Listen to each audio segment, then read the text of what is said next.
Tantôt babeta kala yango moni mutaninga se démasquer na bilamba et puis il fallait pas changer bilamba deux fois comme na mariage non bon JB a maîtrisé les choses et puis voilà et puis tenir balati c'est une tenue de provocation je sais que Wengez a sous provocation cour constitutionnel et voilà ça dit que et là ce qui est à part biso et là ce qui est à part biso il y a eu de millions pour dans la grandeur et à concernant mon matériel na moni wana 4 conteneurs. Ouais.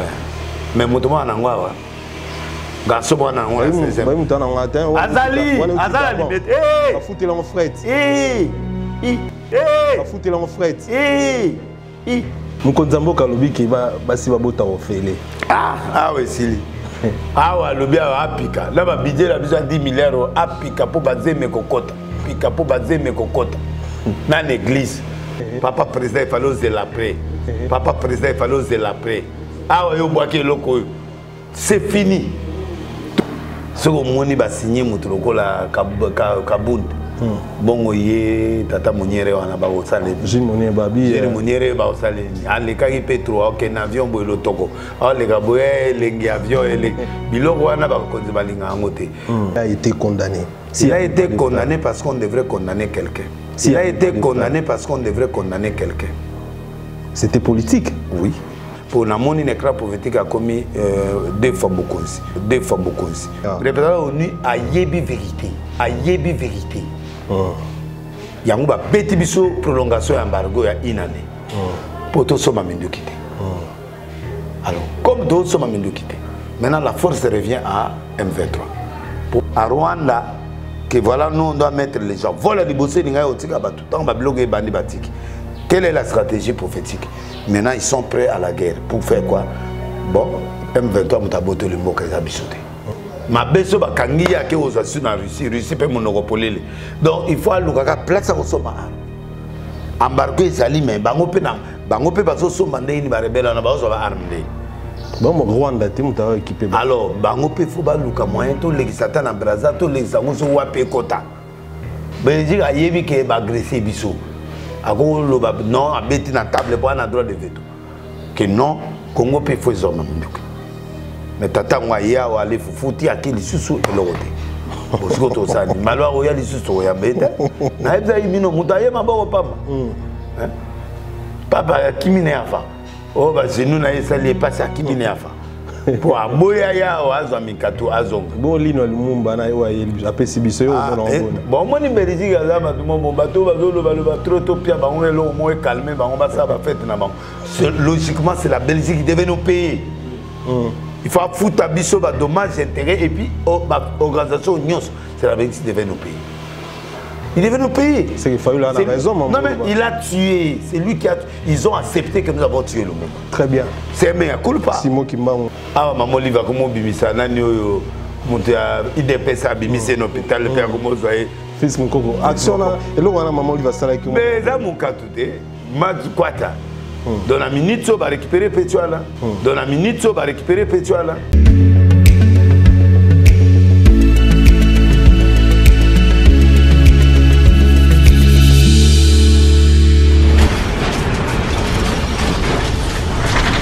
Ma mission TV, le miroir du monde. Chers internautes fidèles abonnés de ma mission télévision, bonjour, bonsoir, bon après-midi, bienvenue dans votre émission Réflexion. Réflexion qui est bel et bien présentée par moi-même, Alexis Wechi. Alexis Wechi, votre humble serviteur, joker au-dessus de montagne.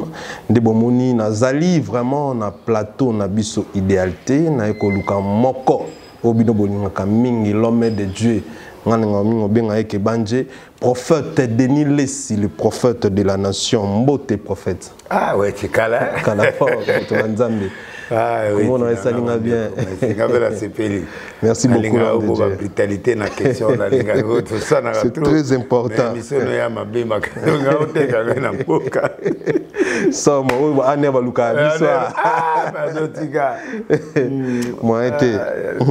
Merci beaucoup l'homme de Dieu. Je dis un grand merci à Volding Gitouka derrière la caméra. Un grand merci. Grand réalisateur. Des fois, Takala.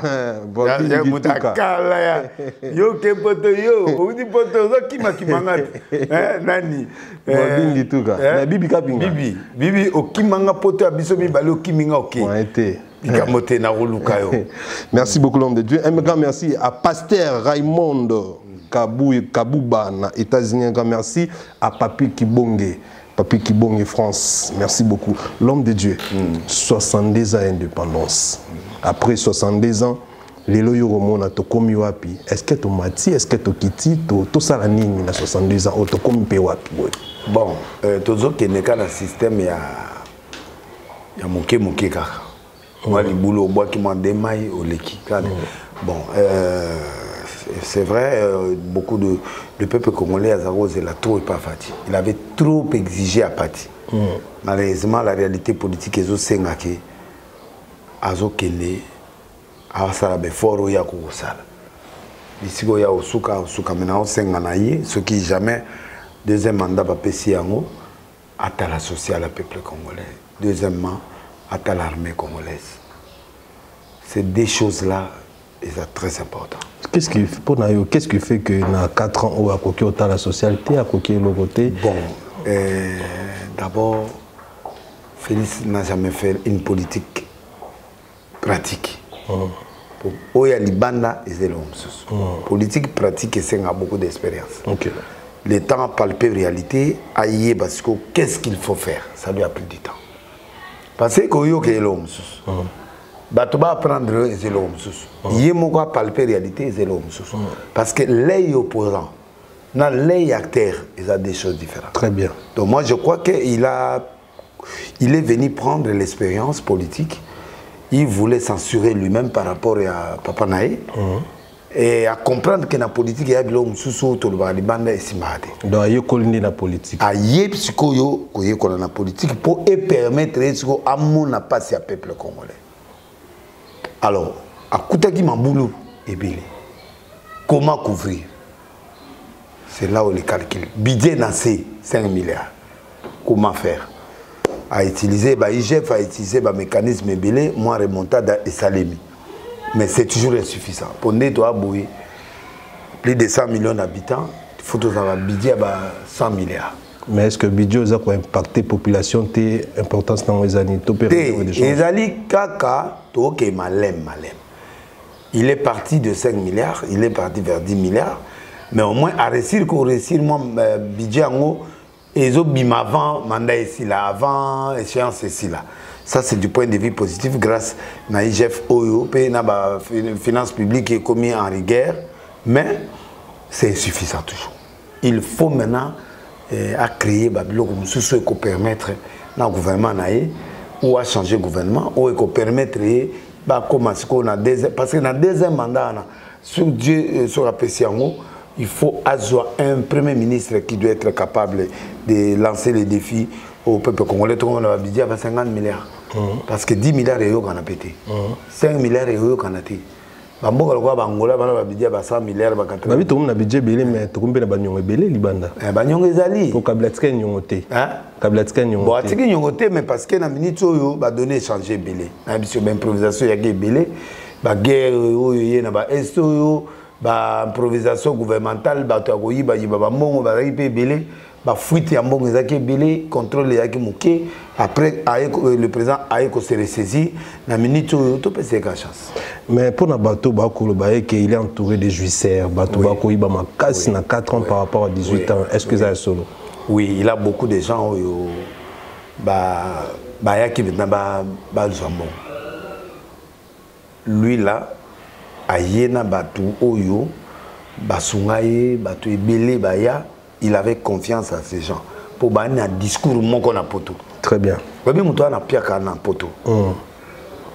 Quand je vais prendre le pouvoir, oui, bien. Ailleurs, à coûter 10 millions. On va me changer. Alors, il doit taper la main sur la table. Atchaba technocrate. Parce qu'il y a 5 mois. Tout est possible. Après ça, pour la minute au miracle, la minute 5 mois, il y a une élection. Il y a une élection. Place où il y a une numéraire.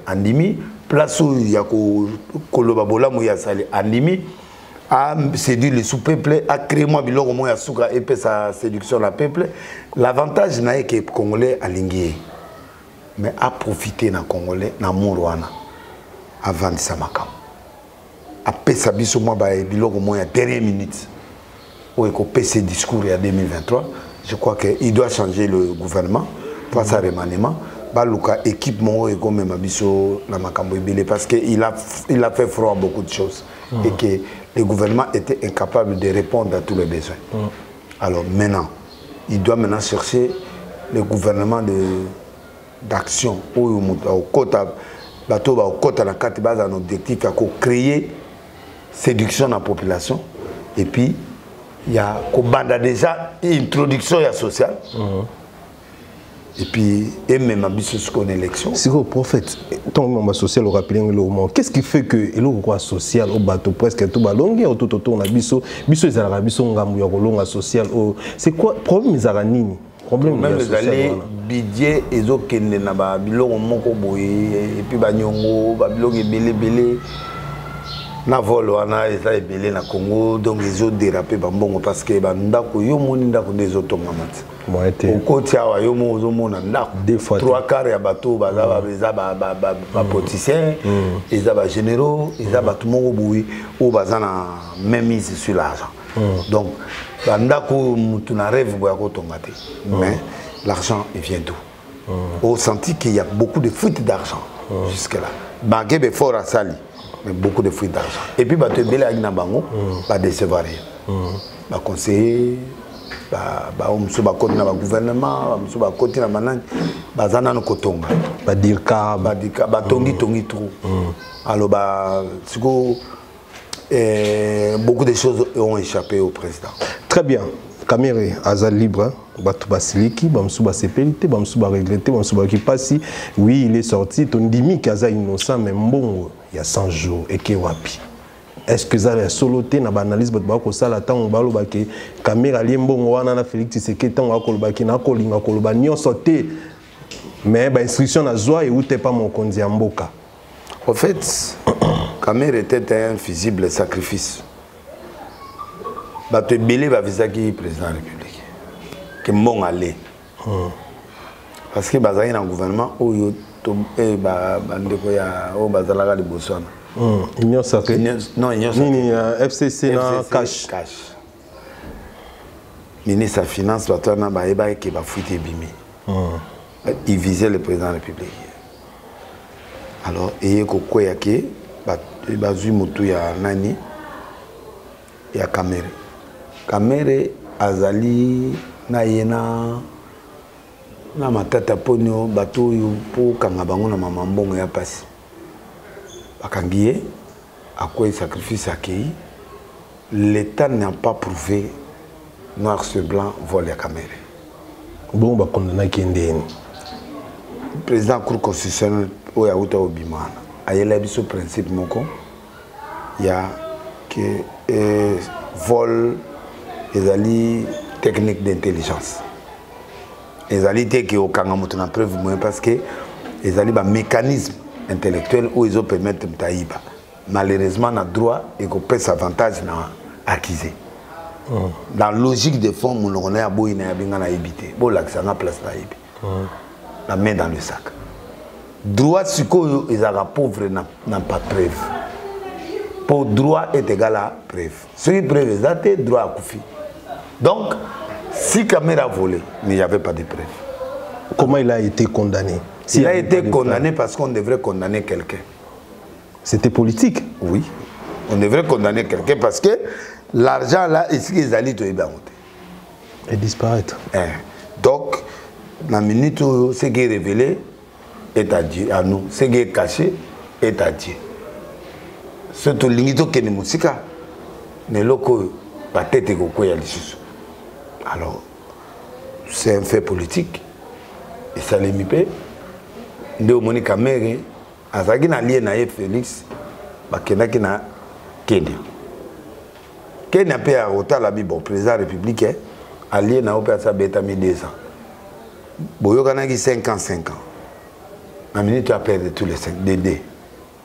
Alors, au solo la pe bo bimisaye preuve vraiment on a pété ça de punition bah toujours à Hollande na tapis rouge d'accord maintenant de punition Hollande sous dans tapis rouge à ma présidentielle là Camère peut allobier le côté donc il va si Camère en tout cas bossa na ba accord donc la minute où bima au soutenir le président de la République parce que qui vous il n'y a que Camère qui peut donner à Félix Kifu Mboso bakaboli Mboso bandundu Mboso bandundu côté anaye nani po tata oyo nani oyo aza Sénat na yeza na ambition ebele zakeba amuta keba déjà donc amuta keba lo sikoyo il faut un partenaire très sûr bon Camère na minute yo a partenaire koloba troté yo vanda pesa biso Kivu pesa biso mboka to partager ka pouvoir essentiel oza ata vice-ministre, ata premier ministre, ata pour la moni nekra politique a commis 2 fois beaucoup. Alors pourquoi en 2 temps? C'est ce que je me pose des questions. Donc, Camère est maintenant acquitté. Nous on appelle ça nekra politique devant yo qui est na moni abimi. Bouddha ti nzamba ko saate. Mais Mokonzambo Kabatu Balobi est parce que ton Camère lobby que Camère c'est un homme intègre, c'est un homme intelligent et je crois que il jouera à nouveau un rôle dans ces pays. Voilà la purification. Balobi que abon c'est déjà makamna il plan na moko déjà bien tracé que ton nom soit sanctifié. Ça dit il y a des choses quand le président voit le futur, il prononce prophétiquement. C'est lui le père de la nation. Il avait besoin de Camère malgré qu'il va racheter qui est Camère. Loi est racheté Camère, mais il avait confiance à Camère parce qu'ils sont alliés. Moutako que nous sommes alliance na moutouté sur la sur na été. Secret. Il y a toujours des accords politiques dans le monde. Même en France, même aux États-Unis, il y a toujours moutako condamné pays accords politiques. Et puis on sait jamais tam suba mbongo pezonga. Na ba fuite na nango bilongo musu pezonga. Le monanate. Et monanate mezonga dans le silence. Wana politique l'homme de Dieu mboka bat ba muko tsa on approche chez eux même on a posté bazongi sa on na qu'est-ce calmement la haute politique mais est-ce que to kami ba on tout baza quitter ba tout bakanga mana de sans jour babimi baza quitter pour ce ba bimi si moko et benda mabe faut ba bima kaka mais je crois qu'il y a eu beaucoup d'accords internes. Très bien, l'homme de Dieu. Bintou Keïta Zali représentant à ONI na RDC a aussi dénoncé les sous Rwanda lobby que Rwanda kobunda M23 kobunda na minduki moko sophistiqué ya sika webimi kalamingité produit bien sûr donné bien sûr par les Rwandais mais toka mo peto qui passe toki mawa toki qui va prolonger les sous embargo. Oui. Pour une année, Nabisoto Somba Mindou qui était l'homme de Dieu. Il y a aussi une politique agissante au cas Nani Félix Tshisekedi Aloba qui échoué ou quoi? Bon, le Rwanda est avancé par rapport à Nabiso. Le Rwanda a 2 terrains francophones, terrain anglophone.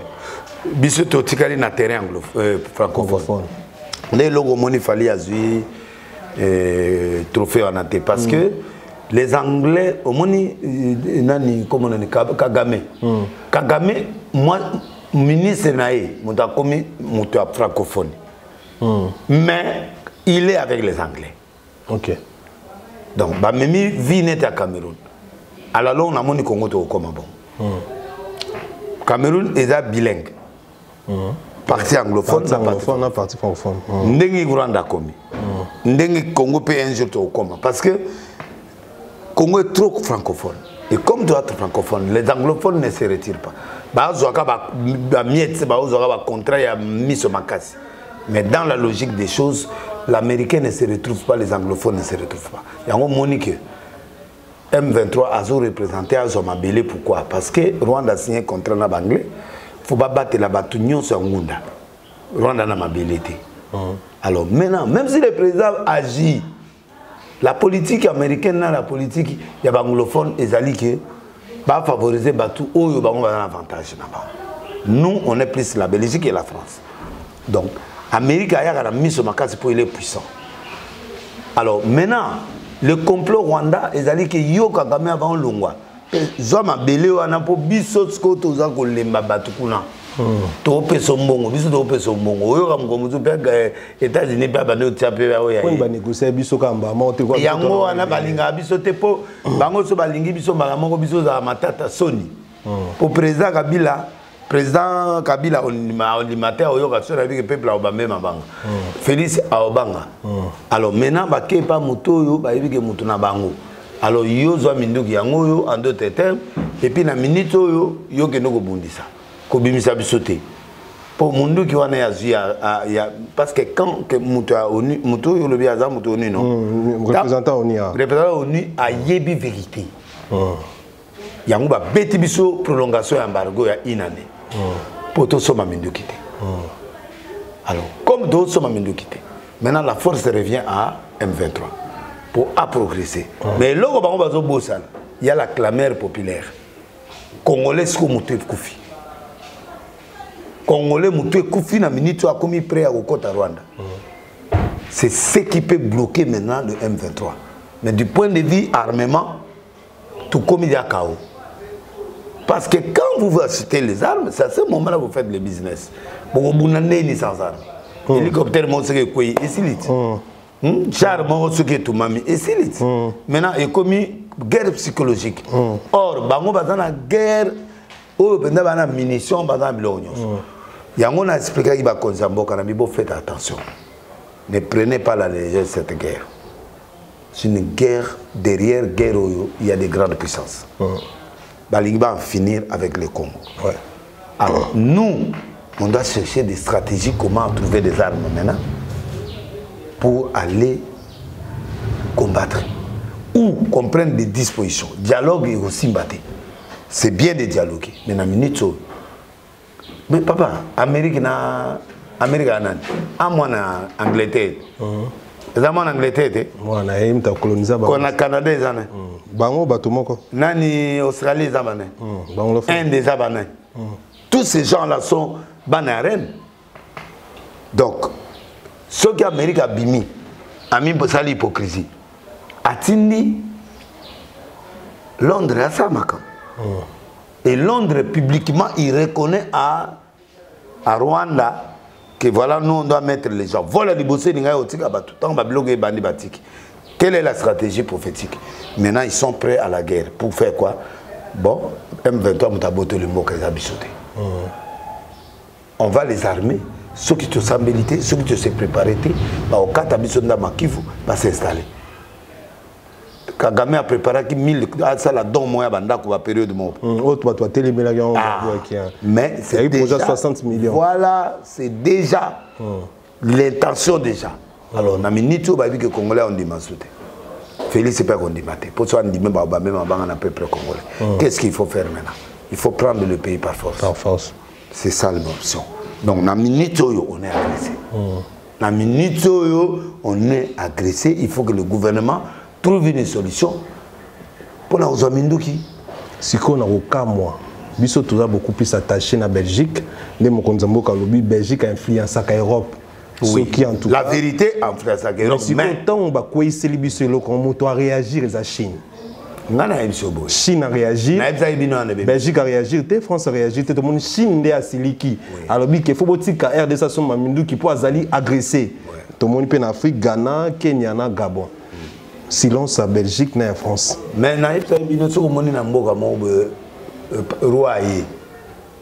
c'est mauvais signe. Pour y avoir colonisé Rwanda. Très bien, on le voyons. Y avoir colonisé Rwanda. Ce qui est Rwanda, au moins tu vas bêter mon cateau pas papa yate. Batouana soko moni ba ngoma komo ya na mboka. Ya ba signe mabe. Après ba ngonde be yome bimaka. Très bien.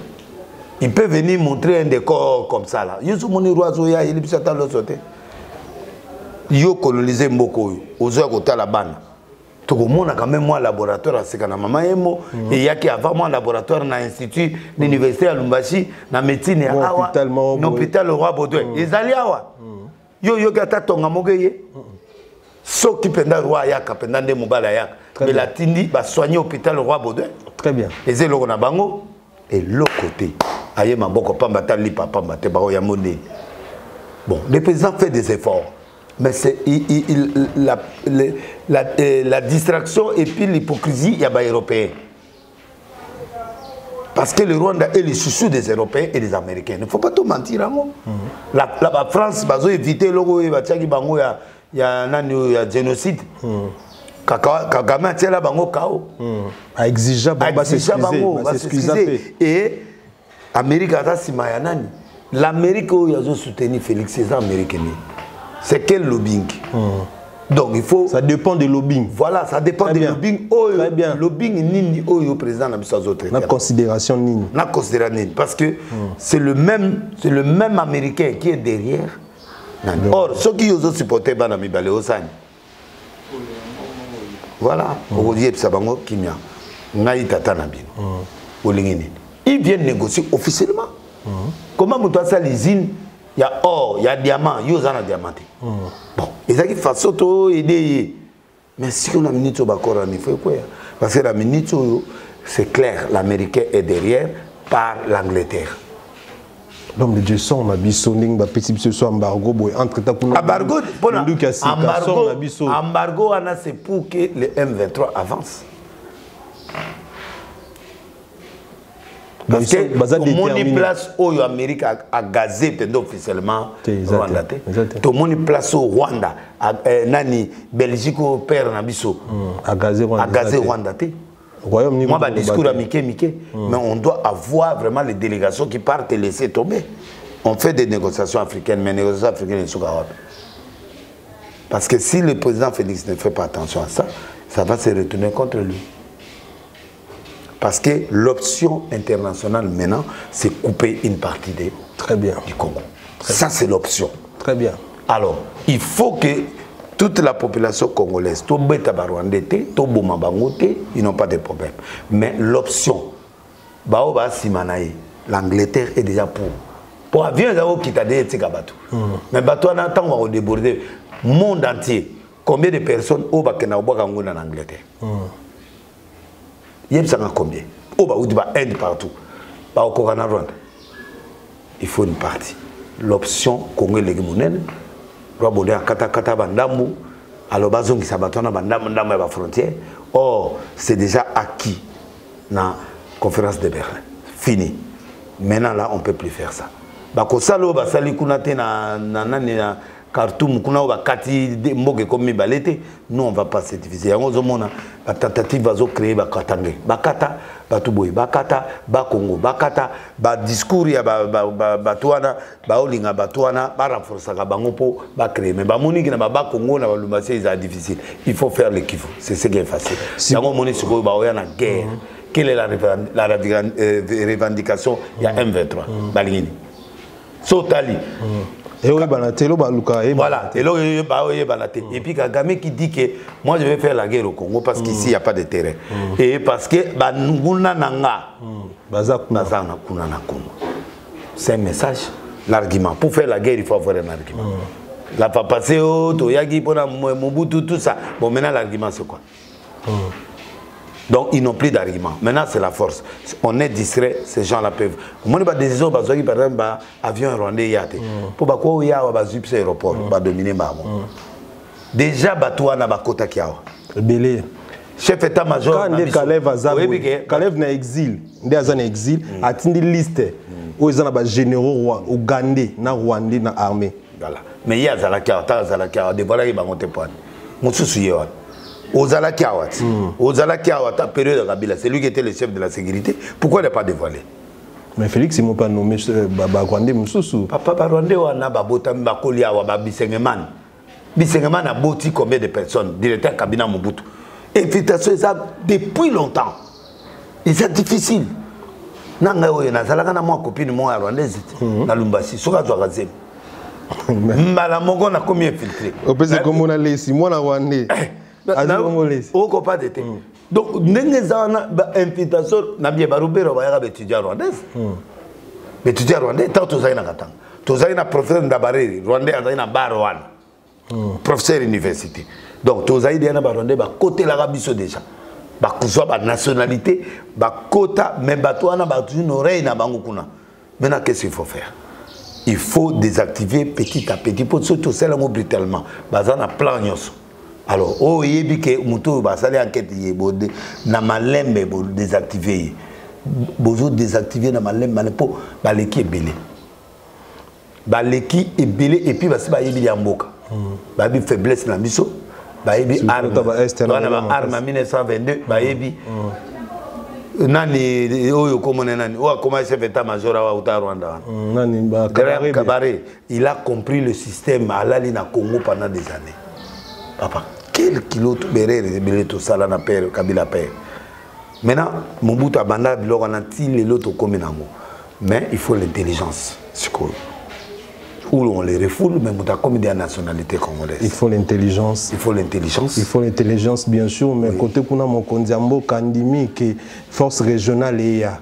Force régionale, et ya omoni parti est on est quand on kota. Basangi si ba Soudan na bango balubi baya. Uganda, Kenya, Soudan baya. Mais Koto déjà États-Unis a décidé. Koto Rwanda za contribué. Mon kondiambo kalobi a boy Rwandais.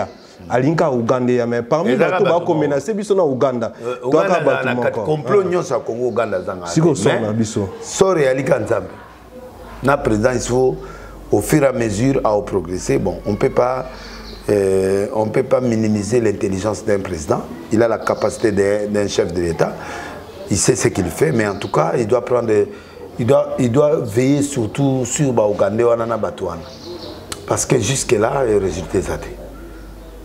Au moment où il y a un est, où on a protégé ma belle azur diamant, à Bengi Namboka. Là, ici, là, on est en train de protéger. Là, il y a beaucoup de diamants et de coltas ici. Au lieu de bassin, l'idée où il y a Obunda ici. Et comme il va protéger place là pour pas bien les diamants. Problème des richesses. On va créer, voilà. Tout armé, Karabiso, à politicien président de la République. Armé Goleka Kaka. Arme koleka ta Afrique, Afrique. Ko Kabila sombaki ya sous embargo. Afrique. Papé koleka. Aluka kaka mayele ya kosomba kana Afrika, Afrique du Sud basala minduki. Mabeso bakangi ya ke ozasu na Russie pe monopolele. Donc il faut aluka ka place ya kosomba arme. Embargo ezali mais bango pe bazo somba ndeni ba rebelle na bazo ba arme ndeni. Bon, Rwanda, tu es équipé. Alors, il faut que moyen to législateur na Brazza to législateur wape kota. Il faut président aluke sikani to ça la COP ya arme il faut kota. États-Unis ont bombardé Congo mbate en limité. Pour biso to ke osoma arme terre. To koti si ata 10 kota gata combien par jour. Ce que côté vol mususu ye vol ya biso mongo so côté ya wa muta okanga biso azate mais ba musu ba koloba ke mokonzambo ka komi limita ko ba so iloko salate c'est limité parce que na aye na gouvernement hybride gouvernement o ni tête ni queue bato ya zana bango za bato kabila union sacrée za bana mais yebite ngana te na lobby union sacrée za bana e bele ba utepa kabila wazana mais yemo pa yebi ngo mutago tika kinduma galelo pe atika ngomba mo a optika la moi mutu mo atika la afro de sagai ata moi de ari oya wapi a ke aduma nani adimine kinduma mais moi de batu ça dit déjà la batu ba ude pa kabila ba di esprit ambon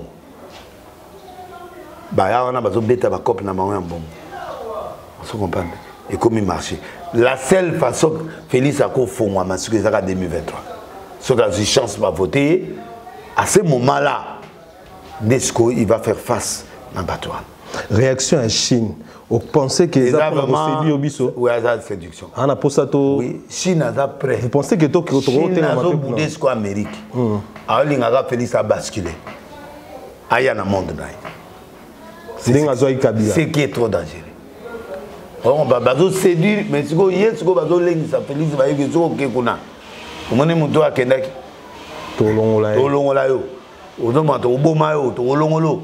Mais Chine est capable de faire protéger présent. Mais oui, pour Vané Kabila, il est là, il est protégé. Bazali et Belé. Donc, armée chinoise, j'étais belé à Tabakoufil. Et puis, bana matériel. Bana mbong. Donc, la Chine parle de la séduction parce que la Chine commence à séduire l'Afrique. Et à se séduire Bissou. Et Kabila Signaki. La Chine a signé. Malgré écouter à Kémen. On est salé peut-être qu'il a 2013 M23 Bassi là. Oui, parce qu'il était avec la Chine. Ok. Alors, Chine, c'est aux Russie. Poutine, il y en a en Europe. Baba Titi. Les Américains, c'est compliqué. Tout le monde très compliqué. Je te dis la vérité, compliqué. Hypocrite. On a la Belgique. Belgique a dit qu'il va agresser Bissot. Non, à bêter dans la table, pour un droit de veto. Que non, Congo peut faire ça. Mais tata moi hier ou aller fouti à qui les sous et l'autre. Parce que tout ça, malheur ou y a les sous et embêté. Na ebza imino mutaye maboko pamba. Hein? Papa qui mine avant. Oh bah c'est nous na esali passer à qui mine avant. Pour aboya ya o azamikato azonga. Bon lino lumumba na wa apesi biso yo na ngona. Bon moi ni Belgique azama tout mon bateau bazolo baloba trop topia ba on lo mo calmer ba on ba ça ba fête na bango. Logiquement c'est la Belgique qui devait nous payer. Il faut foutre à biso ba dommages intérêts et puis organisation Nyos, c'est la Belgique qui devait nous payer. Il devait nous payer. C'est qu'il fallait la raison. Non mais il a tué. C'est lui qui a. Ils ont accepté que nous avons tué le monde. Très bien. C'est mais culpa. Simon Kimba. On a tué Simon Kimba, on a tué ces gens-là. Il nous doit. Tu vois. Félix, c'est un négociateur. Félix, c'est un homme pacifique. Mais essaie de rappeler moi dictature. Rigueur. Rigueur, non, je ne marche pas là-bas. Mais au Monikaka, il y a style là. Bon, tout ce qui est chose. Il faut le biais complexe. Il faut le biais causant à politique. Il faut le héros. Mais pouvoir les alagis à Bunda, il y a le pouvoir de comme pas Félix. Kolela mobile aller la trop. Il va botter le loco. Il va botter la tête. Il va malemba, va botter le tête. Oui, bah on négocie, tu solo, moi tu te ça, la rigueur. Ça, rigueur, c'est logique. Non, ma belle, politique, c'est une flexibilité. N'a la kena négocier, n'a pas écouté un Félix, pas comme un camarade. Oui, mais réponse à Sangabi, Félix d'abord. Anima, elle a eu un anima de Félix Baboui. N'a kena, moi j'ai fait la négociation. Aligner rigueur et l'équipe trop, rigueur et n'amboka Afrique. Moi, souplesse, au FIBA, moi, mon pépé, au Sulino, au Simutulu, n'a pas porté au Dima, alcool au Tchélier. Au Sanguissé, moi, $10 à dédommagement, avant l'Igné. En ce moment, c'est pas eu la logique. Ah, bah, caméra, bah, bimi. Bah, Moïse Katoumi, bah, comme. Ah, maman, il va comme bimi, ça, n'a monté à IDPS, à bimi, c'est un hôpital, le père, comme vous voyez. Fils mon coco. Action là. Et là, on a maman lui va s'arrêter. Mais ça, mon cas tout est. Quata. Dans la minute, on va récupérer Pétua là. C'est l'image du monde entier. C'est une erreur. C'est bien négligence qui est en bon, négligence, mais c'est une erreur technique et tactique. Parce que la minute, à l'accès dans le monde entier, il est meilleur que tout le monde. Magué, il a fait des bêtises, mais les garçons là ont insulté Kabila du matin au soir. Alexis grandeur hôpital. Mais maman a montré que non, je ne suis pas là. Je vais aider même ceux qui m'ont insulté. C'est un message fort. Maman dit voilà, à la cuisine, dans ces fauteuils à Kabila. Il y a Félix. Message. Pourquoi il y a filmer dans la cuisine, on a place fauteuil. On a une grandeur d'esprit. C'est une façon de montrer à Félix, fais attention de tout ça, de demander. Donc, si vous avez un numéro, mais il y a un numéro. Donc, il y a des erreurs, pas de numéro. Deux, il y a un discours, il y a un papa, pour montrer que Kabila est encore vivant, il peut revenir. Donc, c'est ça le message. C'est que vous ne pouvez pas faire, moi je peux faire. Alors, ça doit donner matière. Il y a une partie où ils allaient appuyer le président. Il ne faut pas que le président Salango. Alors, mon tout le monde a une chaise roulante, et puis le colombo a dit ça pas trop. C'est pour message pour dire que vous m'avez négligé. Voilà, j'allais mourir. Mais la première dame, ex-première dame, a tient à l'oboko. Donc, il est mieux que nous. C'est ça le message. C'est pas le message. C'est une grande. Donc, la première dame a un cœur plus que nous. Mais partenaire de l'IDPS et du pouvoir. Parce que le petit là, parce que le bateau, autant tu sais que dans un beau, il y a accord, il y a Suisse. Il y a Suisse. Il y a un tabandé que tout m'a dit. Il y a un kaboun ba misa ma base. Ah, base boy. On était reconnaissant de ces gens. Même matin il est fou, mais il dit certaines vérités. Maintenant il est parti. Yo ngazine azana zonga sud pesa zonga te. Mais babi symbole les arabes rotsaka boy. Attaché boy, c'est une provocation. Botiki ngai ta maman azunga boy ozongela ngai. C'est pas boy ozongela ngai mais ça va vous coûter trop cher. C'est des messages. L'homme de Dieu tout conclut il y a embargo, il y a Rwanda. Non, c'est trop méchant. Merci à la Chine, merci à Bino Nyonso, merci à Mbamboka africain au Gabon, président. Très bien, merci beaucoup. Ils sont méchants, ils veulent manifester leur plan. Mais nous, les peuples congolais, on va mettre la barrière sur tous les plans sataniques au Bahia. Très bien. Alors, l'homme de Dieu, tout le monde a la culture. Wenge BCBG, Wenge Musique à 4x4, Betty, Lobby, en tout cas, plein, salami, pour tout, bien que Pelouse, mais plein, en tout cas, pour tout et salami. Mais tu vas prester ma B. Et koko ta voix exacte, bazobunga bapa na nzela, bato beti bien ka moi mutu moko sima le makaba tout ça donc Alain c'est professionnel, Alain c'est professionnel. Deuxièmement, bazoyi temps ya oya na stade en retard, bato abimagi. Et puis du point de vue technique, musique, bazali na précipitation trop. Tantôt babeta kala, yango moni mutaninga c'est démasqué na bilamba et puis il fallait pas changer bilamba deux fois. Comme dans le mariage, non. Il fallait pas bêta et la maman kokaka, bah yaki ne la maman, on va bêtiti na souka. Bah tant mort les cas trop, bah improvisation et comment il trop, on a ouera ngati abinisa fiona, koto Adolphe Akati Bilamba, donc et comment il concert à ça, et comment il concert et individualité, donc c'est pas bon. La prestation, les gens n'ont pas aimé, et ça c'est la vérité. Est-ce qu'on peut dire qu'il y a raison pour faire un concert, il fallait la diversité. Tant que un concert, qui leader, comme des musiciens. Il avait raison, Fali. Oui, il peut avoir raison, mais il n'a pas le droit d'entrer dans le camp des autres. Parce que il y a un concert. Il y a une provocation. Donc, ce qui est vrai est qu'il y a un concert, il y a un donc, le vrai problème, oui, précipitation illégale, et puis il faut changer bango identification. Donc, on a manifesté qui wenge nae. Bon, JB a maîtrisé les choses, et puis voilà. Et puis, tenue Malati, c'est une tenue de provocation. Je sais que Wenge a sous provocation. Cour constitutionnelle, et voilà, ça dit que et là, c'est qui est à part Bisso. C'est ça l'analyse. Parce que Cour constitutionnelle, ceux qui attaquent Séni Ndimi, ceux qui lobby et Sili. Pour le président, pour juger tout.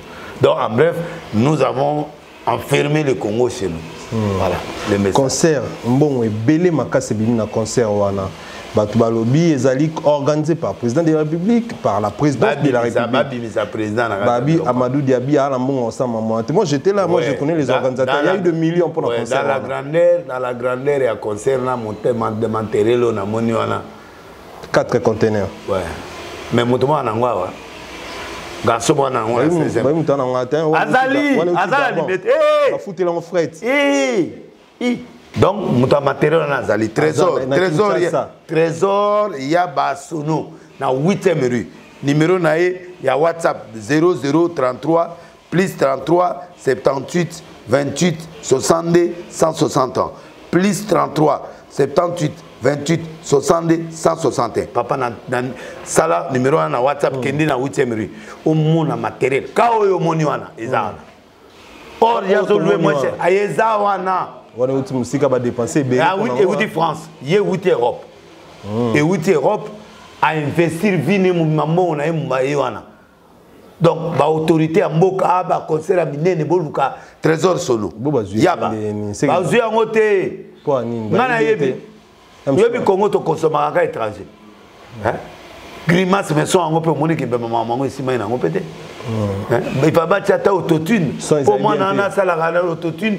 Pour nani o aboka wana e sauver ataye nani kokota kokota fala autotune babi anga ko na papa mota eleki mingi ta eleki itumeleka ki na vie papa ta eleki ilo mozo ko pesa pote te papa régime ya kolia babilo ke belé ko boka wana za facilité non c'est comme ça mukonzambo kalobi ki basi babota ofele ouais sili awa lobi awa apika là ba budget la besoin 10 milliards apika pour bazeme kokota na l'église bazemi kokota matete comme fele to bazemi na ba pasteur Pourquoi tu as langa angone langa boy papa président il fallait oser l'après ah yo boaké loko c'est fini tu as déjà 100 millions tu commander 200 millions dans 6 mois dans une année kaka nenga boaké ngwana déjà pétage bandi na buta lelo déjà ba break déjà nenga za les bandi na yebisi yo to sala inflation ya batu break et bandi lelo na ba pasteur kobota papa ofeli et là ils ont le problème ya ngwana comme ofeli mo maternité ba kanga biso là comme ofeli ta 15 break 15 bana tout le monde qui n'a venu dans cette émission na biso merci beaucoup l'homme de Dieu pour les locaux et ça bien parmi ma décision au ba voter léo ya ngwana merci beaucoup je dis un grand merci à Yannick Kalembe Luanda Mbote Sikozali l'homme de Dieu trompe non que dans la sous émission na biso tomoni Nicolas Tikoleka awa Gilles où il y a eu de pèse président Gilles où il y a eu de pèse bakangié balobi qu'ils pour la barankine na kabuya na batonaye ya parlementaire debout problème ni l'homme de Dieu est-ce qu'akolia mingi ya occupé ba monter c'est quoi les problèmes qu'est-ce qui se passe batu de pèse ba contact qui trop sur gouvernement oyo mais bazo bossa na peut que ebele ba salaire batanga te na bato batanga te ba repesa ba ba fonction pende ebele ba combattant il faut ba na okota ba cour pour ba na capacité ba rotier na bureau na lo mo boy.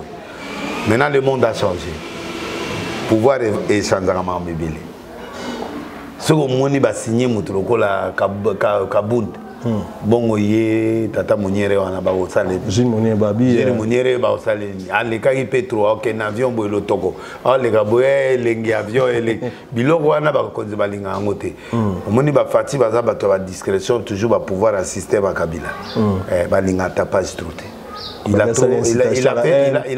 a fait trop de tapage depuis longtemps finga ba ngobila asala banani na mona na bureau et pas ngobila ba 5 audience mais ba tiki likolo ba ketia na 3e yo fingi ngobila ngobilo 5 audience pas ngobila non ba exploiter des perspectives comme étant place à olia mbongote des fruits comme ça on n'en a pas besoin kabuya cause appel mabenae mais ba toi parlement de bouana ba sala pe moi béré rebelé il y a comme ça on marchandise soko pied ba on mbongo bango ba lobelio so piété ba fingio donc moi j'ai vu ces gars là dans bureau ngobila au senga ngobila audience et puis bloqué belé mais bato ngobila ba boya qui parce que ba trouver que c'est pas normal il a fait non parce que il a insulté les gouverneurs et puis tout ça or le gouverneur ngobila soutient le président de la République il doit respecter.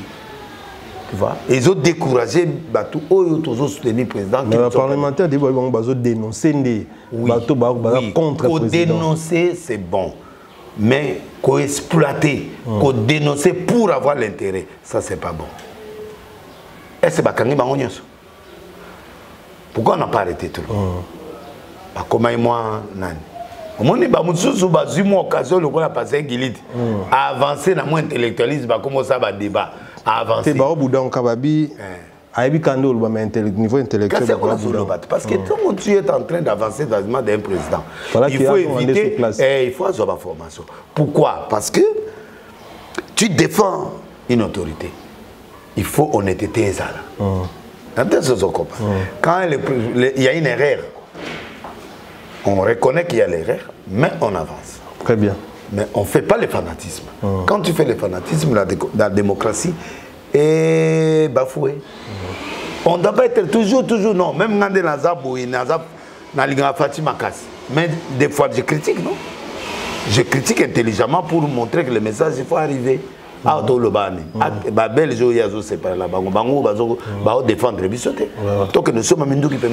C'est une façon aussi de rébellion pour le président le temps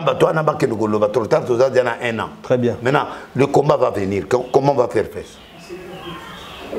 Voilà. Donc bref, c'est vrai, moi négligence comme on a parti pour négliger il y a plusieurs façons à rebondir là. toko exposer muto na terre que les prisons. Très bien, on devrait les récupérer, soldats sur beti mundu qu'il faut récupérer na fait plus ça. Ouais, ça va prendre la discipline. Très bien, l'homme de Dieu tout le monde. Mais tant qu'on beaucoup exposer peu trop de combattants, bah qu'on se rebeller, bah les camps adverses va les récupérer ne bazui nani fils Moukoko. Voilà. Très bien. Vraiment, la sous-émission, l'homme de Dieu, dernière question, Ezali, les lots battu sur raison, après surtout, voilà message dans mes milieux. Pour na marambo andeko Israël muto moyo banda ko ba depuis kala ki a muto moko za intégrité lo ba mo mingi pona e ba mso bandi magité lelo aza ko faire coupure ndeko mo na prison parce que ndeko a dénoncé à lobby que azali agent ya ANER azali moto a travailler kana ANER tout ça il a fondé na prison ndeko na minto za na makala moi sinazolela bana bazobela azali mbongo afuta ndaku en tout cas ndeko azo souffrir na kati makala il azali banda malgré retirer plainte ba lobby qui a retiré en retard. Déjà dossier comme la fixation, Yoro Banini par rapport à mon soin.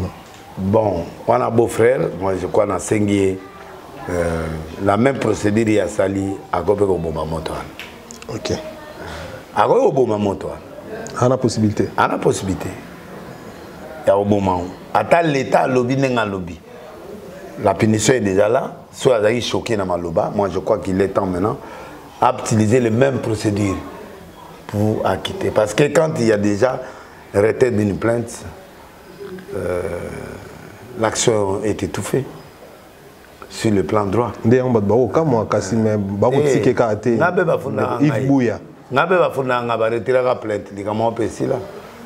Moi je crois que quand on retire la plainte, l'action est nulle, l'État va poursuivre et soutien. Parce que à l'Obagini, diffamation. Sur la lobby qui a diffamation. C'est une infraction, mais Moutouana a l'ongoué, beaucoup de dommages. Il ne faut pas que justice et monde qu'il y a trop de récupération politique. C'est vrai, s'il parle mal des fois de la critique qui a pouvoir, il ne faut pas que les gens profitent de ça pour que courir les journalistes. Les journalistes, on en a besoin à l'élection. Ce sont des gens qu'on a besoin à l'élection. Il faut pas qu'il y ait trop. En tout cas, je demande à mon beau-frère Nani Israël, ce que tu as fait, retirer plainte, c'est bien, mais tu peux éteindre le feu là. Je connais tes capacités, tu peux éteindre le feu. Et là, on a le bagage je connais ses capacités, il peut éteindre le feu. Proche du pouvoir.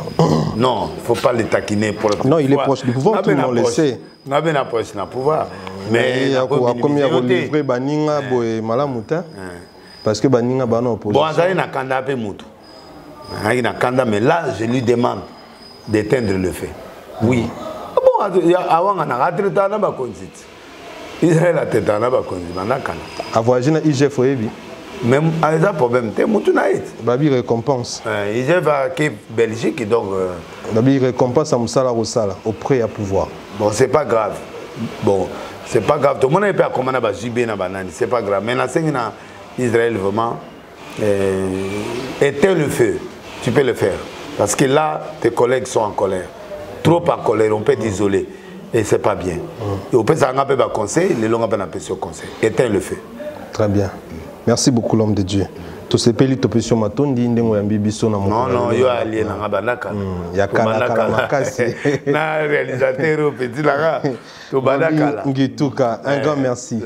Merci beaucoup. J'espère que Mbalo soit élu. Valdi. Aïe, qu'est-ce que tu as fait? Un grand merci à Roger Kangoudia. Kangoudia Roger, le patron de Fixer Congo. C'est son numéro 13 son nom. Mon toi c'est le podium wana. C'est un grand frère. Donc il m'a dit podium wana wenge. Mon ta sont aux numéros ni a. Papa trésor trésor sono. Azana échafaudage à haut niveau. Azana sonorisation papa non impossible. Azana podium namba lumière sur plus de 15 000 lumières Azana ngwan. Na tia bouche B. Roger Kangoudia. Oui, trésor vraiment. Trésor sono na limité na 8e rue na pèse numéro 1. Donc voilà. Tu n'as tout un Roger Kangoudia. Roger Kangoudia dans ta agence c'est événement miné donc. Alors bazala là. Faut bazala on va travailler ensemble. En tout cas trésor aux clients travailler en collaboration parce que toi on a pour ça consommant congolais. C'est très important. De 600 millions d'années, ceux qui ont moi, si ça me donc, je crois que c'est l'autre. Un grand merci à Jérémy Louemba qui nous a assisté. Un grand merci à toute grande équipe technique des pasteurs, de l'équipe technique de ma mission, aussi des pasteurs, l'équipe des pasteurs de Niles. L'homme de Dieu, Tokom Nasuka. On a aussi héritier Basile depuis Istanbul, Turquie, bière, maison d'habillement. Triomphe, on a fait Mbote. On a fait Mbote na Kando à bière. On a fait Mbote na Jongade. On a fait Mbote na Tanguy Brice Lolendo bâti service na Paris. Suzanne Pachoga, na Flori Kiabemba na Liège, na Petenga Eli. Eli, moi na Liboso ya Molimo. Et puis na fait Mbote na Bienvenue Langa, na titulaire na e. Bande ko élection ezali. Élection ezali et puis élection non seulement ezali mais bo s'enrouler. Pour bolingi yo fatia kwe ona na kwe mais bo s'enrouler. Hein nani fayulu olingi o le président mais vas-y dis aux gens d'aller s'enrouler hein et là on a sepeli mbalo yo batie ba jeune président Denis Kadimate ba jeune a en premier plan pour ba s'abonner ba kene s'enrouler facilement. Ba paralytique. Bah, homme avec handicap, bah, pesibino faveur mingi bo s'enrouler. Bah, jeune bo côté na 18 ans, bo kende ko s'enrouler. Atie na bureau na ba surmiwe, atie ba ndundu, atie ba tutu pour montrer qu'il n'a pas de complexe.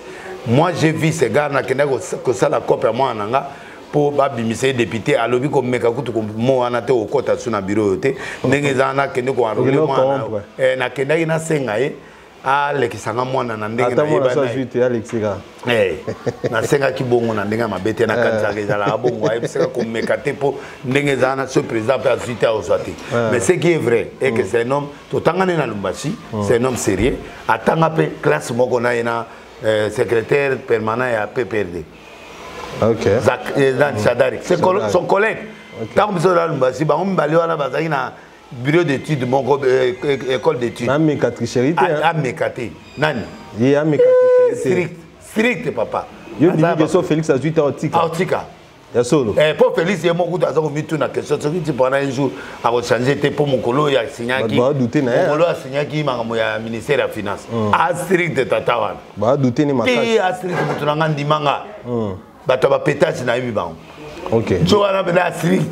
En tout cas, na IDPS va s'enrouler. Na bateau va fati va s'enrouler. Toya osutuka. Toya osutuka à Kebolok. Donc c'est un gars qu'on doit faire confiance. Très bien. Il est très sérieux. Donc na pesimo te pena bienvenue langa donc na pesimo te na Jongade na pesimo te na au ministre oyo comme oya pétrole comme on nani hydrocarbures Didier Boudimbu na oyo nani oya mungala wana nani Liaou oya manga souté na téléphone mais muta osa koleka bango tuye wana Liaou penda fort il fait beaucoup d'efforts baza 3 yé na nani Guy Luando Luando bango mi balé ba ma 3 wana Guy Luando to pesi bango merci et puis na pesi mbote na cadeau Guy Luando a raison sala au sala tengandi na bango te mena ye na ndimi Guy Luando lelo na pesi mbote na président Fati na mwasi na ye tika na pesa mbote na bato na ngani na bango mais na pesi mbote na suki kawana OK buka bokonzile mukuse tena nga mukuse papa bazo soutenir tena sani na ba betaka dans les kini a vraiment condoléances ba ebisinga mama kufi to ya lobby total là mi bela o pe na pesi mbote nga pe na pesi me condoléances na Jimmy Carter o atambola na honorable Mike Mukeba ye pa kufeli mama Jimmy en tout cas ba force nzambe asunga bino pe asunga libota mobimba pona lelo ba o bolandi biso soki bosepeli dit encore un grand merci à Volding Gituka un grand merci à Bibi Kapila zonga bekare lekio zonga l'homme de Dieu to zongi siko ana linga yo na bémission to suis partenaire papi qui bonga yena no supporter ce break des break c'est bon très bien madame messieurs fidèles internautes au revoir.